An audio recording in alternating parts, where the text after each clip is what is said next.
Okay, we will call to order the March 2023 meeting of the Sycamore Township Zoning Commission. My name is Roger Friedman.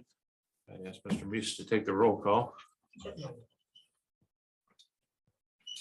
Ms. Flanagan. Here. Mr. Swanson. Here. Mr. Friedman. Present. Mr. Roos. Present. I'm here as well.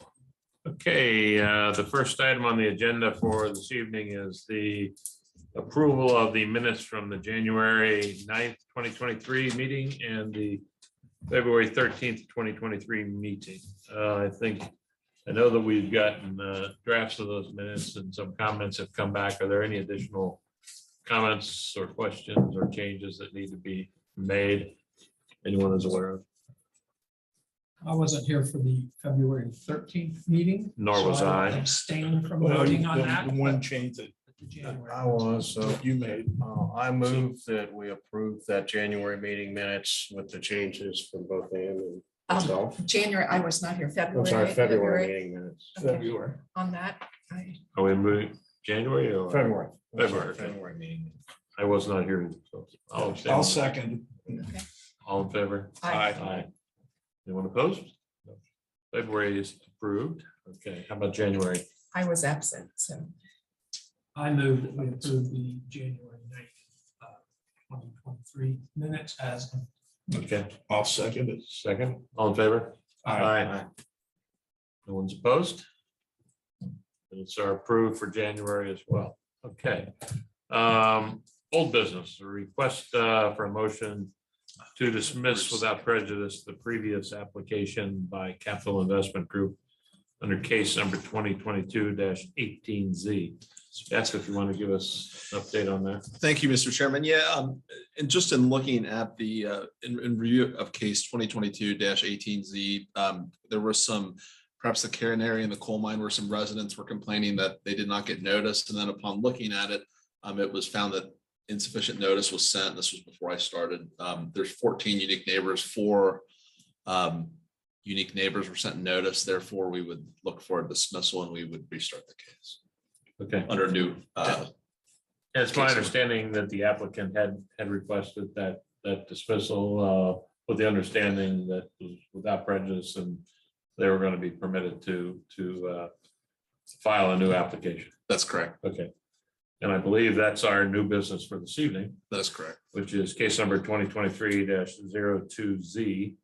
The applicant is Capital Investment Group. The location is 11604 and 11680 Grooms Road, and 6529, 6711, and 6963 East Kemper Road. And the request is for a zone change. So, Thank you. Jeff, again, bring us up to date on that. Yes, thank you, Mr. Chairman. So for it's case 2023-02Z, it's a requested zone change from F light industrial to DD plan multifamily. It's an SPUD. The applicant is Capital Investment Group, Capital Investment Development Group LLC. The location there are various Grooms and East Kemper vacant parcels with the parcel numbers. The root parcel number is 06000140000, and then the last 3 digits of them are 200, 011, 012, 014, and 017. The proposed use is a multifamily development. The site history, it's been predominantly vacant since 2009. Prior to 2009, there were various light industrial uses and 1 trailer park use on the southern side of the property. In terms of current conditions, to the north and the east is Interstate 275. To the south is Blue Ash. It's the city of Blue Ash, and there's some industrial uses. ODOT has a shop, and so does the county.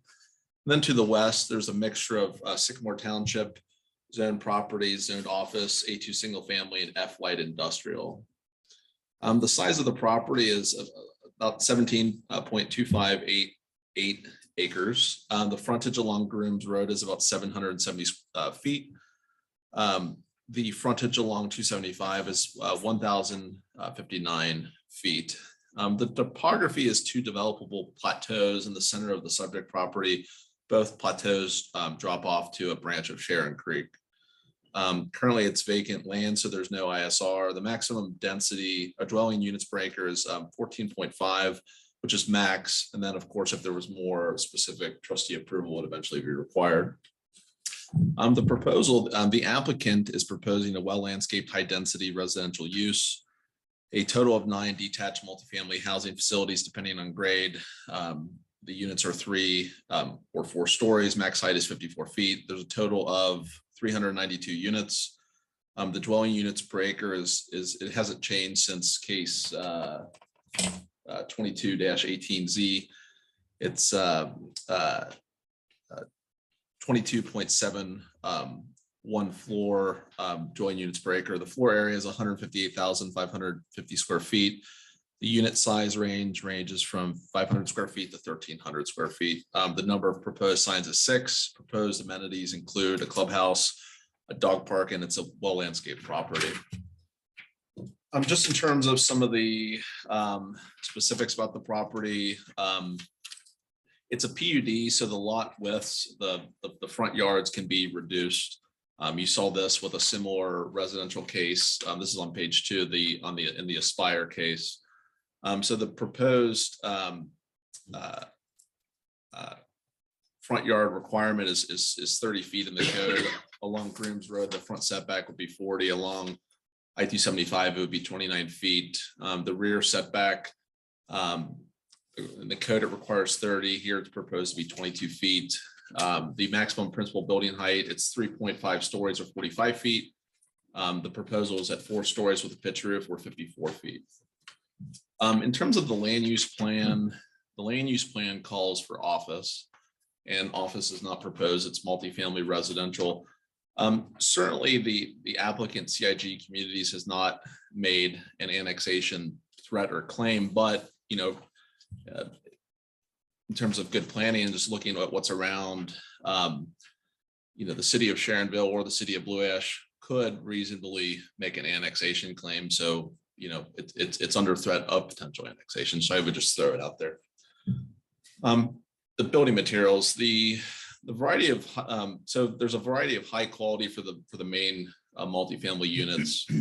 There's a variety of high quality exterior building materials, and it produces an appealing and modern aesthetic. It's a mixture of vertical and horizontal 4-inch, 7-inch horizontal fiber cement lap siding and 12-inch vertical board and batten siding. As of the writing of this report, the developer, Mr. Fusera, who's here with CIG Communities, he's mentioned that a stone finish is planned for elements of the buildings. I think that's on the first floor. They're going to add some stone to it. They are proposing a retaining wall near the clubhouse. It's going to be, as shown, Reading Rock AB Fieldstone. For the clubhouse and garages, it'll be a mixture of 12-inch vertical board and batten, 7-inch lap siding, and a brick product. The brick product will not be on the garages. It'll be on the clubhouse. So it produces an appealing and modern aesthetic. This time around, staff recommends no changes. In terms of connectivity, this was a theme that came up in the 22-18Z case. On sheet C140, a future concrete sidewalk and bridge structure is proposed, which would connect phase 1 and 2. The plan requires the sidewalk and bridge structure to be installed prior to the approval of occupancy for phase 2.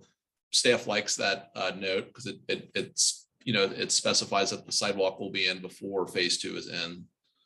Staff does recommend a condition requiring the concrete sidewalk that connects phase 1 and phase 2 to be 5 feet wide. On sheet C140, the sidewalk is shown along Grooms Road. Staff recommends a condition requiring the Grooms Road sidewalk to be at least 5 feet wide. And then in conversation with the developer, interior sidewalks other than those described above or which I just mentioned will be 4 feet wide. Staff certainly accepts this comment and recommends a condition memorializing it in the plan. So currently it's not listed in the plan, but we would just look for it.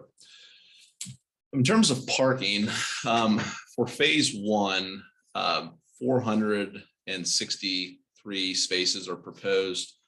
For phase 2, 150 spaces are proposed. Under the parking calculation, the phase 1 is under parked by 37 spaces. Phase 2 is over parked by 1 space. Now, with any zoning code, zoning codes take time to progress. I don't know when these parking requirements were set, but in some cases, I think it's also fair, and this would be a good thing for CIG to address. They know parking best. They know what they need, and the worst thing you can do is have an underparked facility, and I think that's certainly something CIG is not looking for.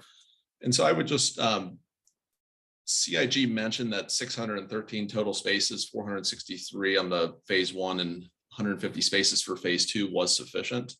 But just for clarification, it is 36 spaces short net, based on our calculations.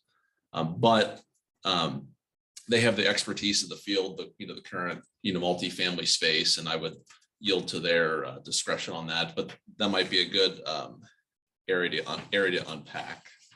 In terms of accessory structures, a masonry with stucco finished dumpster enclosures are shown for phase 1 and 2. A clubhouse is shown in phase 1. Only 2 elevations are provided for the clubhouse, so staff would recommend a condition to require the clubhouse, the other 2 elevations to be shown. 7 5 parking space garages and 2 6 space parking space garages are shown. And then a steel post carport covers 63 parking spaces along the I-275 elevation.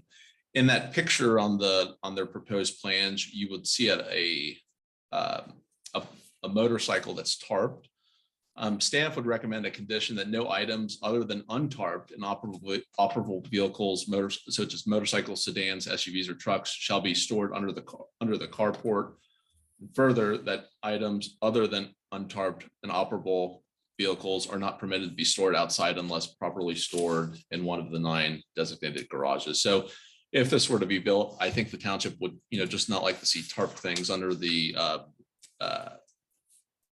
carport, as it, be directly visible to 275. In terms of the photometric plan, it meets the standards of Sycamore Township. And if it comes up, there it is. You can't read it, but it meets the standard. In terms of permanent signs, there are 6 permanent signs noted. 2 example wall signs and 1 example monument sign. Staff recommends a condition to require the developer to use a real brick base on the base of the monument signs instead of the proposed stucco. In terms of landscaping, the landscaping meets the standard of Sycamore Township. For outside agency comments, comments are still pending for Hamilton County Stormwater, ODOT, and Duke Energy.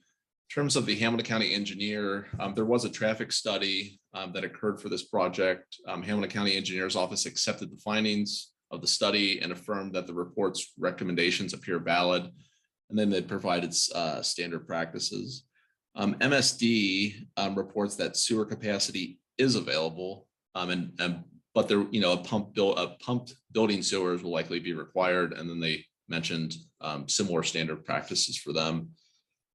The Greater Cincinnati Waterworks notes that water capacity is available.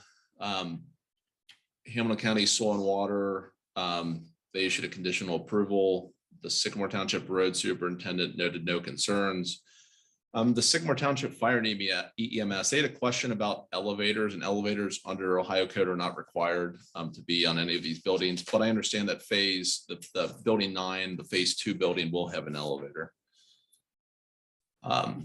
Number 2, a request for 2.5-inch standpipes in all stairwells. CIG indicated that they will indeed show the 2.5-inch standpipes in the stairwells. And then 3, a request about fire department connections. CIG mentioned that they can be located on the bump out between the building and the front out by the driveway curbs. Plans will be updated with FDC symbols.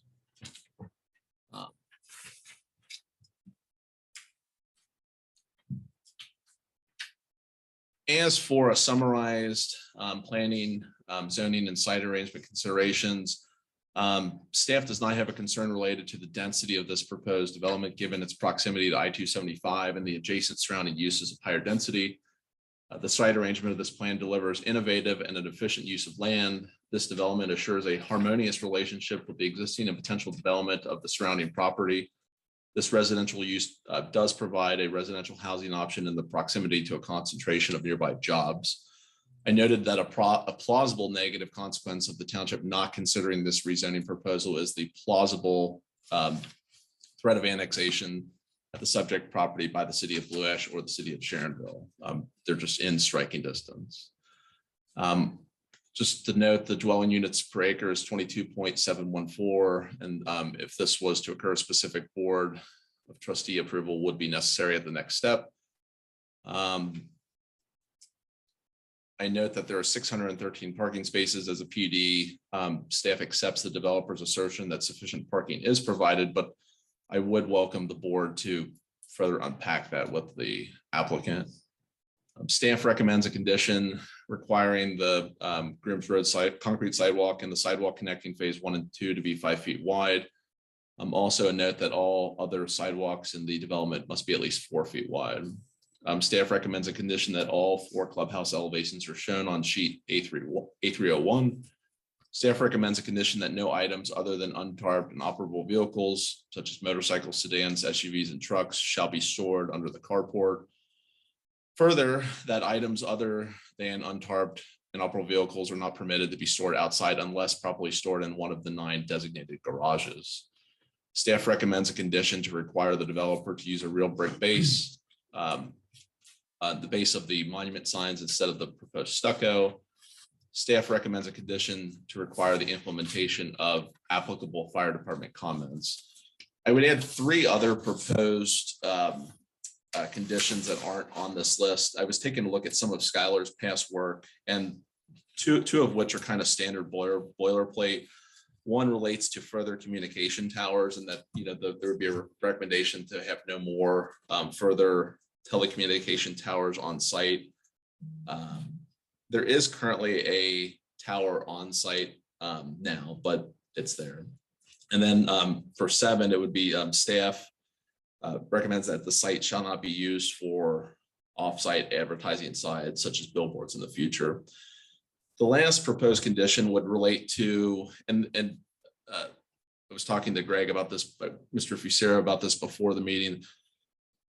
Pool fence heights it's kind of a building code regulation, but our zoning code does regulate pool gate fence height, and especially with the latch. So my recommendation would just be to ensure that the pool gate latch height meets our property maintenance code, just so there's not a contradictory, and that it just meets that code. So that's for the property maintenance code. So with that, that's all I have. Are there any questions?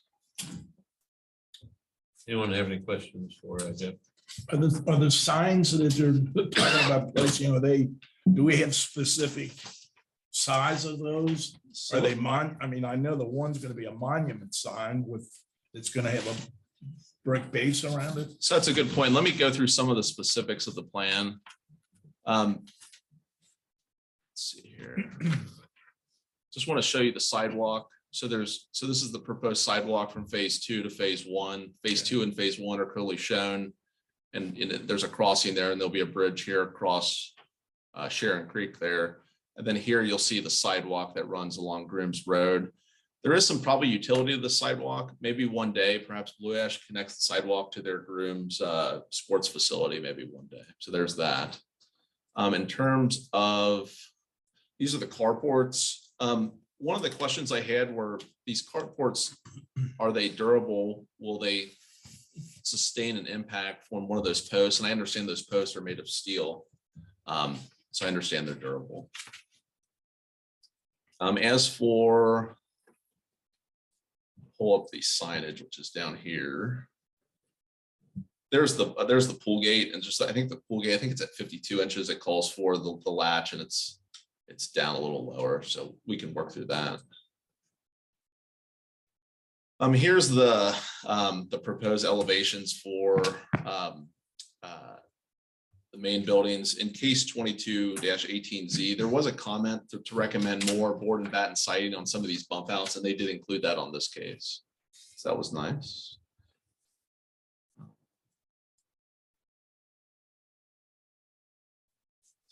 So for the signage, it's not going to be called Grooms Road, but there's two, or to be sure, are there 3 wall signs or there are 2? Well, anyway, there's I think there's 3. 3, yeah. This is kind of the general scale of the wall sign. So this one here, it's kind of a vertical wall sign, and you can see it here. It'll be kind of on the side of the building. And I'll show you the areas of them, but this one is 24 and 24 feet, 8 inches by 5 feet. Certainly this would be more than what's allowed in a residential context for signage, but this is a very unique site. I think it can be very fairly argued that wall signage is certainly needed here because it's, it's on 275. It's a very, very unique site. And this one, same, it's 24 feet, 8 inches by 5. And then let's see if there's see if I can get to the monuments. Adam, do you know what page those are on?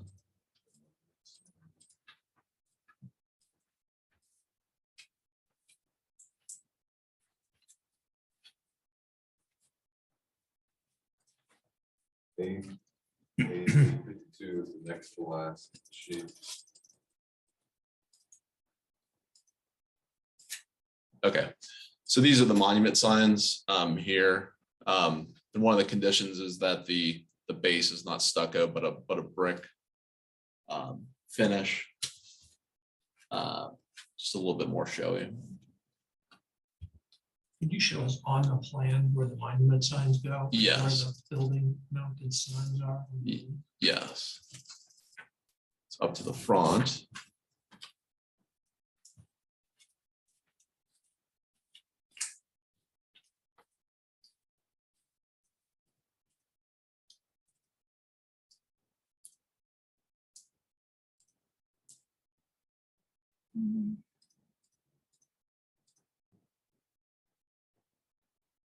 Is it on this plan or is it?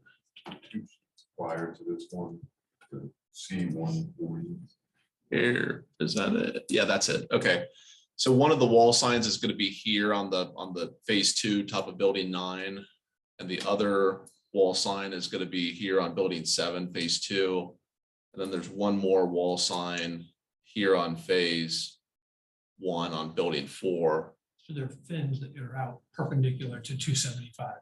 Yep. So hitting both sides. And then for the monument signs, there's 2 here along the southern entrance.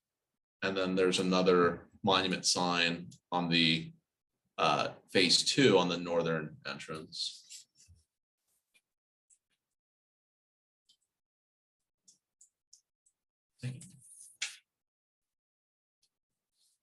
Were there any comments from the public that you could make us aware of? So as part of this case, there was an open house on Monday, March 6th, and I was unable to be at the meeting because of some family illness with my kiddos, but I believe Mr. Fusero was at the meeting. He can present any comments.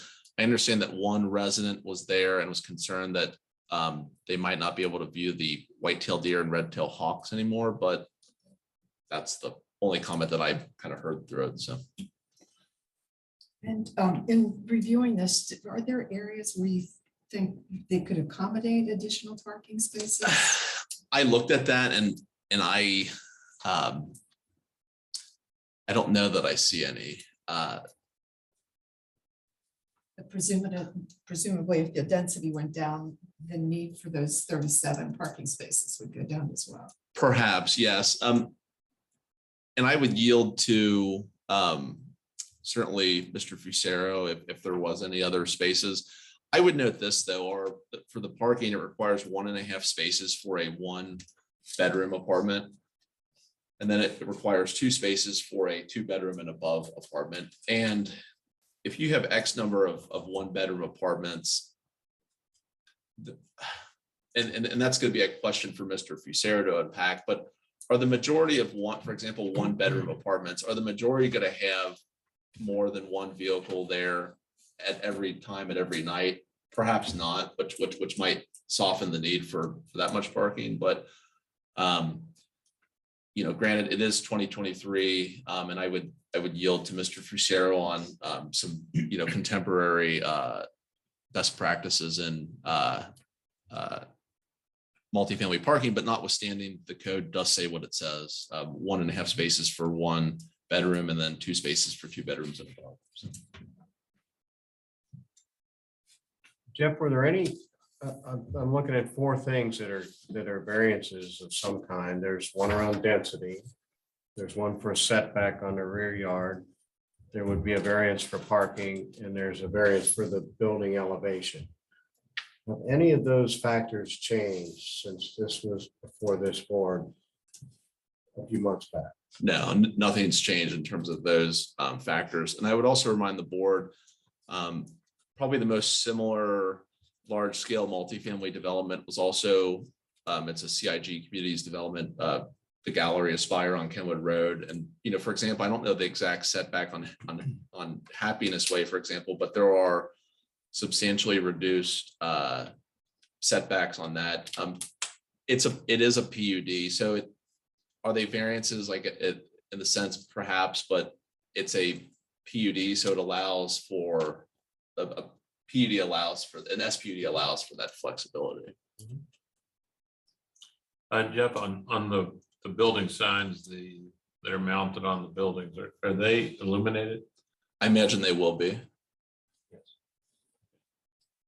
Are any questions with doing that in terms of ODOT or any highway signage?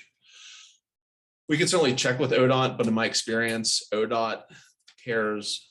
The signs are not in ODOT right away, so that's a plus. And I imagine the signs will not be, Mr. Fusero, I imagine they will not be changing colors or flashing, or they'll be static. So to answer your question, I do not have any concern, and but we certainly could check with ODOT. But if you travel along 275 or 71, there's lots of properties with lights that probably are higher intensity than this will be. Okay. All right. Any other questions? Are there dumpsters on the side? There are 2. There's one. Do we know where they're at? Or? Yeah. So there's one dumpster compaction unit up here. And one of the comments I had for them, the first was to expand this concrete, shows that when that truck comes in, it's not going to rut that up. So they've done that. So that's the one. And then the other one will be down here. And I think they're compactor units. And then I think the old school perhaps model of you'd have dumpsters everywhere, but I think the new school is you have kind of a central location and then it's dropped off to one side. So.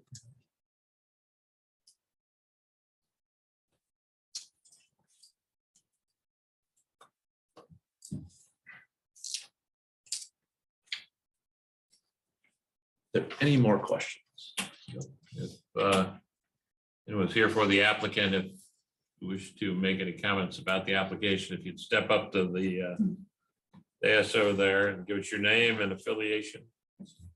Sure. My name is Greg Fusero. I'm with CIG Communities. We're the applicant for this proposal. And let me respond to the parking question a little bit. So most of our developments today, multifamily, have generally 60% or more studios and 1-bedroom apartments. And so the parking requirements, particularly for those units, is significantly lower than what a lot of zoning codes had in the past. And we're just seeing a lot less vehicular requirements based on the size of those units primarily. A lot of times they're young professionals, just come out of school, just left the house. Even if it's a couple or somebody sharing a unit, in those smaller units, we generally only see 1 car. So obviously more in the 2 and 3 bedrooms, but that 1.5 per unit is what we're generally doing in all of our projects today, at least ones that are more suburban. We did a development in Eastgate called Avalon at the Point in 2012.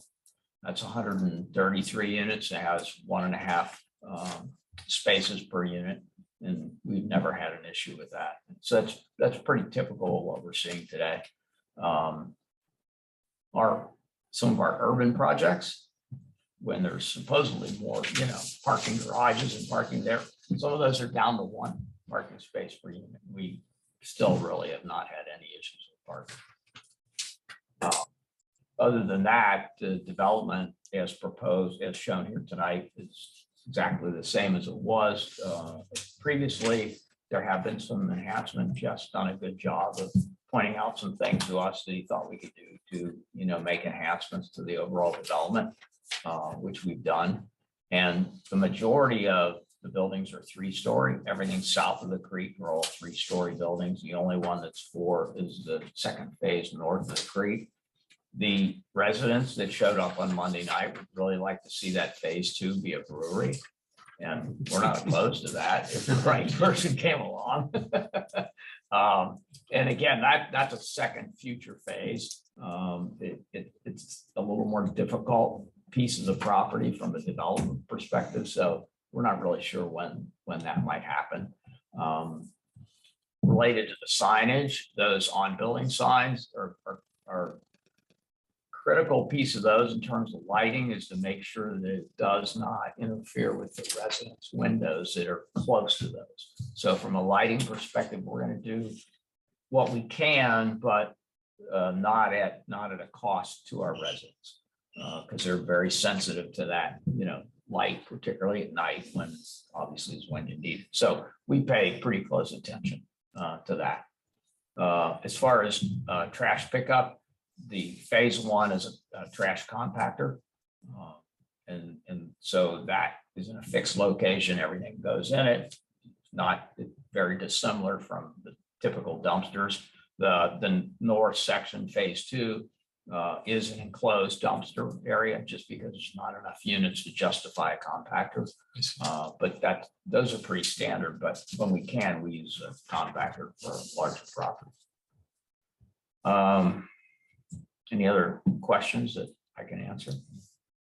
Have you explored looking at the property and trying to find locations for additional parking if the commission were to? We're pretty maxed out. If it became, so we're going to build phase 1, obviously, initially.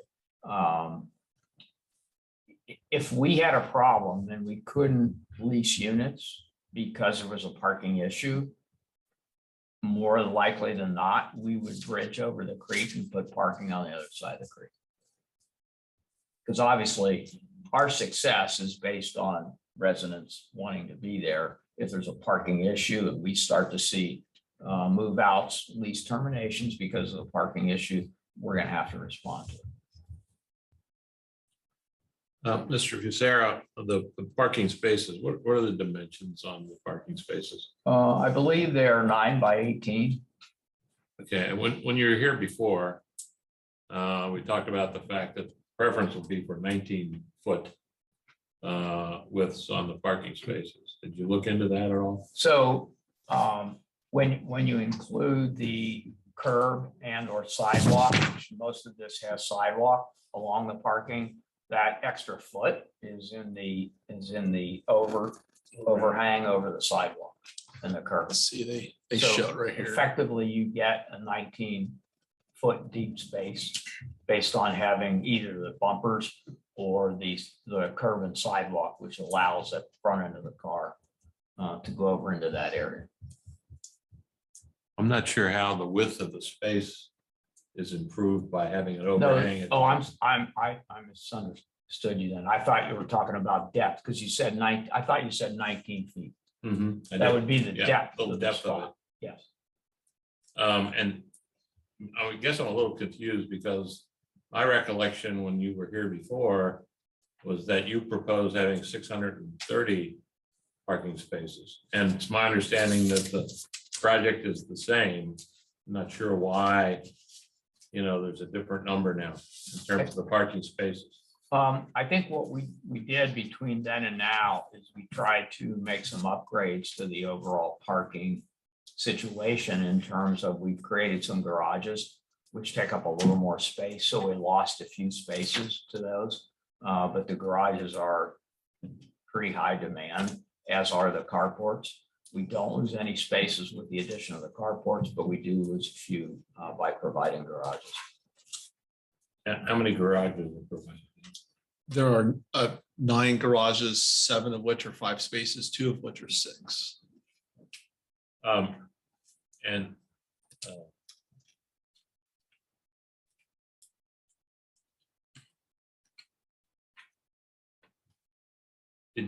did you prepare a unit count of 1 bedroom, 2 bedroom? Do we know what that is? Yes. Here it is. I'll blow it up here. This was a condition on the last one that didn't make it, but it is here now. So, and this was using this, we did the math and came out with the space analysis.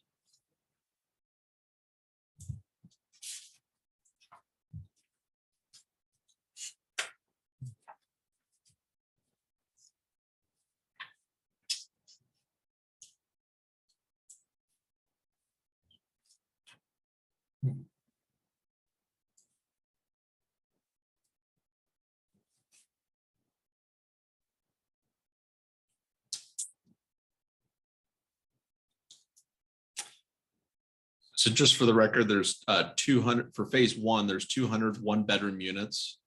There's 74 2-bedroom units, and there's 26 3-bedroom units. And just the 1-bedroom units in the code require the 1.5 spaces. And then for phase 2, that actually has an over parking by 1 space, and there's 23 1-bedrooms, 43 2-bedrooms, and 14 3-bedroom units.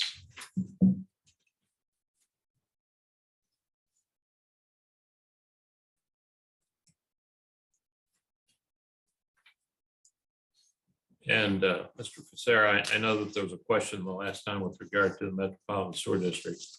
I see the report today says that there's sufficient capacity, but pumped building sewers will likely be required. Do you know if that's accurate or not? Actually, the last part of that is not accurate. We met with MSD a month ago. Was it that long ago? Anyway, we went with MSD.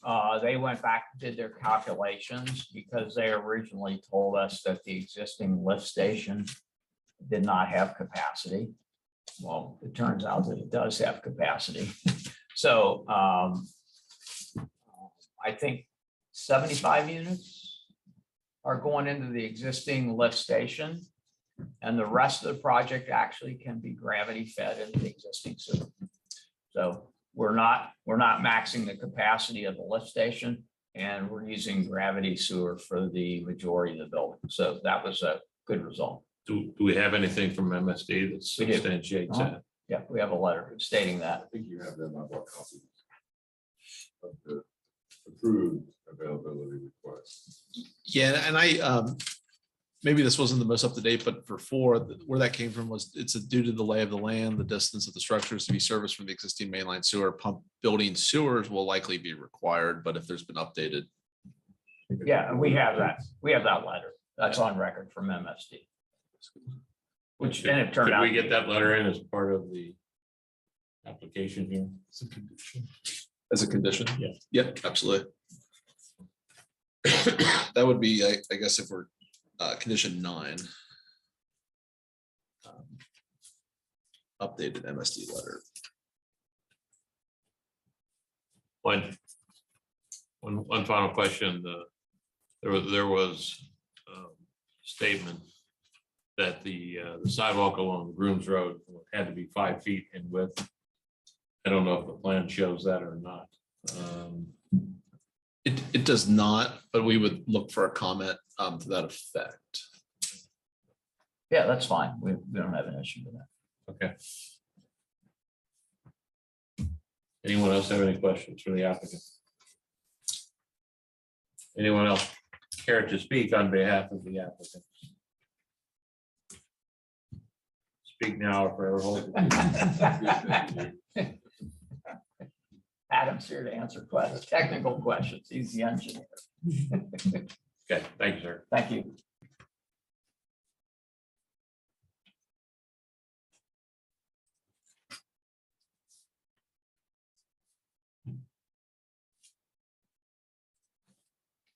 Okay, anyone else have any other comments or questions? Just as a comment before we, I guess, move into it further, but the building signs, would we want that to have a 10th condition that the building signs not have any moving lights or messages? Okay, I think you can do that.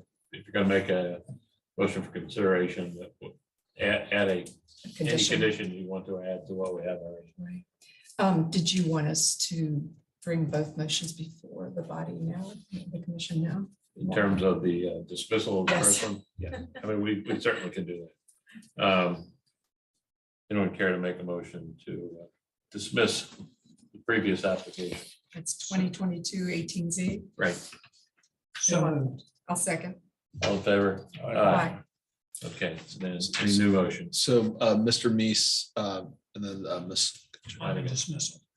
On the dismissal of the 2022-18Z. And just to get things rolling on, I will move that we consider case number 2023-02Z with the 10 conditions we now have. That includes the 4 we discussed with Jeff and the one I just mentioned about signs. To add to the recommendations that were, To add to the motion that we are considering. okay. You want to set forth again the ones that would be in addition to the ones that are, I can try to do that, but I'll Please do. refer to the language that was offered already. I took a few notes. Good, thank you. Number 6 was no further telecommunication towers on site. Number 7, that the property not be used for off-site signs or billboards for advertising purposes. 8, that the pool and gate latch heights meet the Sycamore Township standards. The property maintenance Of the code. property maintenance standards. 9, and that there be an updated MSD compliance letter. And 10, that at the building signs not have any moving lights or messages. They may be illuminated, but not in any motion type of way. On, if I might, Mr. Chair, on the item 6, site shall not be utilized for further telecommunication Right. towers. You might consider a note that if the current tower on site is voluntarily removed, that it does not constitute an entitlement to a legal nonconformance. So they voluntarily remove it. God forbid if something took it down, I think that there's other stuff there, but if they voluntarily took it down, it doesn't constitute the legal nonconformance. sure, We'll include that. yes, definitely. Okay. Any other further comments? No, sir. Anyone? So that's my motion. That's your motion. Anyone care to second? I will second that. motion. Second by Mr. Meese. Okay. There's no further comments. I'll take a vote on that. I do, I think for a discussion, I am concerned about the density and the parking spaces. As I've seen so many of these developments, and I think we've all seen houses all around our community where they may have 1, 2, or 3 bedrooms, but they have 3, 4 cars that are in the drive or elsewhere. And I do think it affects the quality of life when people can't even have visitors over. This is a very dense project, and I'm not against increasing the density, but you have 8 additional units per acre that are over the amount that's recommended. So I think that totals out, since we have 17 acres, you have 136 more. So my personal thought is that we ought to still seek closer compliance. I don't know that we have to get maybe 37 spaces, but I'd like to see closer compliance with the parking requirements. Okay, any other comments? All right. Misha, want to take a vote on this? Sure. Ms. Flanagan, Despite my comment, I'm still voting aye. Mr. Swanson, Yes. Mr. Friedman, Yes. Mr. Roos. Yes. And I will vote yes as well. Okay, and this does go to the trustees because they have to specifically approve the increase in the density. So do we know when that? March 21st at 5:30 PM. Spring. All right, that's it for today. Thank you, gentlemen. Appreciate your time. Thank you. Okay. Jeff, anything else the township trustees wish to report to us? Just a township report. I would note that the dentist case that this board heard last month was approved last night, so that's approved. Two cases that this board won't hear, the BZA will hear, is Mueller is seeking a revised conditional use to put an addition on the back of their building. They're putting on a sizable, there's a courtyard back there, so they're filling up basically half of it with a new addition. And then CHCA on Snyder Road is they're flipping their baseball field, so the outfield will be facing Snyder, and so they're flipping the field. And then they're going to build like a essentially a scale model of the green monster. It's going to be the purple monster in the left field. And it's going to be a nice stadium, but that'll be through conditional use through BZA. Finally, there's just busy in the department. Just a lot of new business coming in, but one of note, there's what I call the Toys R Us site. It's been vacant and kind of going through some changes. There is a new business. It's like a discount furniture store called Big Sandy. And so that is going in there, but currently we're withholding their permits because the landlord has a fleet there that's illegal. So we're saying, get rid of the fleet trucks that are there parked illegally, and then we'll issue the permit. So we're waiting on that. So with that, just that's all I have to report. Okay. Next meeting is Monday, April the 10th, Easter Monday. If nothing else, move to adjourn. Second, all in favor? Aye. We are adjourned. Thank you all. And I appreciate the board moving the meeting till tonight. It's helpful. My wife we had a special needs son born in October, and she was like, "You need to make that," and it's like, okay. So I appreciate it. So thank you. Told me I was up there on Monday. Were you really? Oh, were you? Yeah, I'm going, By yourself? I'm going, I think I'm gonna look at the date again. Business was brisk. That's right. You approved everything. Yeah, exactly.